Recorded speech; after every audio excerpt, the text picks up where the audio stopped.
Okay, let's dive in. Today we're opening a window onto, well, a really crucial moment, Boston, 1780. Right, smack bang in the middle of the American Revolution. Yeah. But maybe not quite the scene you'd immediately picture. Exactly. We're looking at it through one main source today, an article called Boston 1780, a revolutionary city. And the idea is to get beyond just the headlines, right? Yeah. To pull out the feeling of the place. Yeah, the atmosphere.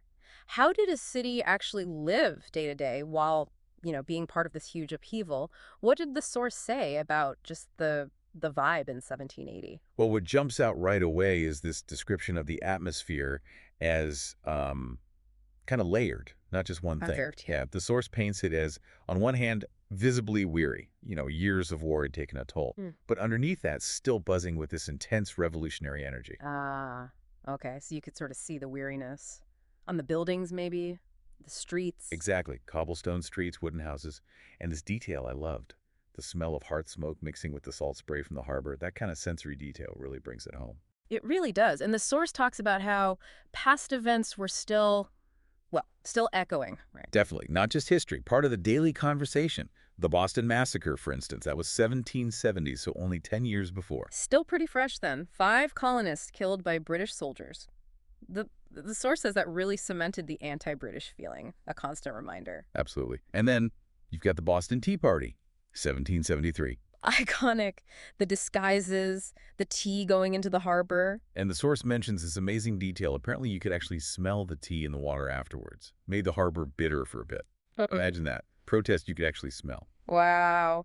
But here's a key thing, timeline-wise. By 1780, the British soldiers, they weren't actually in Boston anymore, were they? No, that's crucial. They'd evacuated way back in March 1776. After the siege of Boston, right, Washington and those cannons. Cannons dragged all the way from Fort Ticonderoga, placed overlooking the city, made the British position impossible. And the source notes that Evacuation Day, March 17th, was still a big deal, marked every year. Okay, so no redcoats on the streets in 1780. But the war itself, still very much ongoing. How did that show up? Oh, it was unavoidable.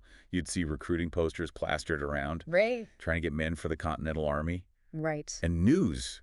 News was everything. Updates about battles down south, news about the French alliance. Yeah. This wasn't just abstract information. People were hungry for it, discussing it, debating it, in coffee houses, taverns, probably after church, too. So even without fighting nearby, the war cast a long shadow over daily life. A huge one. You saw it in practical ways, too.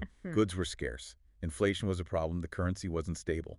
And the human cost, I imagine? Tragically, yes. Families were grieving, sons, husbands, fathers lost and fighting elsewhere. That was a constant, quiet presence. Yeah, amidst all that, something else was happening, something really foundational. That's the real tension, isn't it? In this city marked by war and loss, these huge ideas about government and freedom were taking shape. 1780 was the year Massachusetts adopted its state constitution. Drafted by John Adams himself. And the source points out its core ideas like popular sovereignty, power from the people, revolutionary stuff. And separation of powers, Mm-hmm. dividing government functions. It sounds maybe a bit dry now, but it was radical then. And important beyond Massachusetts, right? Hugely. It wasn't just local. It became a working model, a kind of pest case, when they started figuring out the U.S. Constitution later on. You can almost picture people discussing that alongside the war news.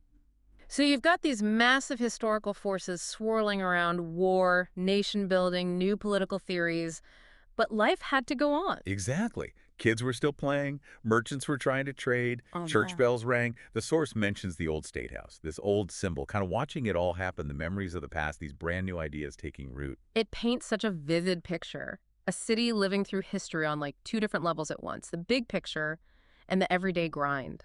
It really does. It makes you think, how does a place, how do people manage that? Holding on to the ordinary routines while you're in the middle of something so monumental, so completely new. Yeah. Like creating a country and rethinking what freedom even means. A powerful thought to leave folks with. How do you live the everyday while making history? Something to ponder.